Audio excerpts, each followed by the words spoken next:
उत्तर प्रदेश की राजधानी लखनऊ में बाबरी मस्जिद एक्शन कमेटी के मेंबर मरहूम ज़फ़रयाब जिलानी साहब की श्रद्धांजलि सभा में समाजवादी पार्टी के राष्ट्रीय अध्यक्ष और पूर्व मुख्यमंत्री अखिलेश यादव शामिल हुए। मीडिया से बात करते हुए उन्होंने कहा कि आज के दिन इमरजेंसी लागू हुई थी, वो पुराना इतिहास है। वो आज देश में इमरजेंसी से भी बुरे हालात हैं और हम अपनी आंखों से देख रहे हैं। उन्होंने कहा कि आप सरकार के खिलाफ बोलेंगे तो कार्रवाई हो जाएगी। प्रेस के लोग सच्चाई चलाएं तो मुकदमे दर्ज हो रहे हैं। अभी तक जितने मुकदमे प्रेस के लोगों पर दर्ज हुए हैं, इमरजेंसी में भी दर्ज नहीं हुए होंगे। उन्नाव का पत्रकार प्रेस कॉन्फ्रेंस में आया था, उसने कहा था कि मुझे सुरक्षा नहीं मिलेगी तो भाजपा के लोग गोली मार देंगे, और कल रात उसको गोली मार दी गई।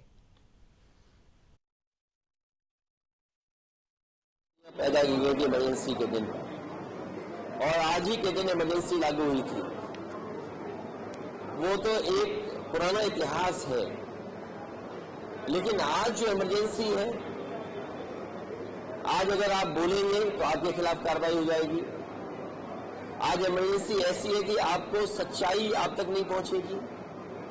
अगर आप उससे सवाल पूछेंगे सरकार से, तो सरकार आपके खिलाफ कार्रवाई कर देगी।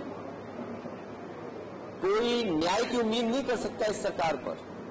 तो आज में तो पहले से ज्यादा इमरजेंसी के हालात खराब हैं। जो हमसे पूर्वज थे, हमसे पहले के लोग थे, उन्होंने वो इमरजेंसी देखी।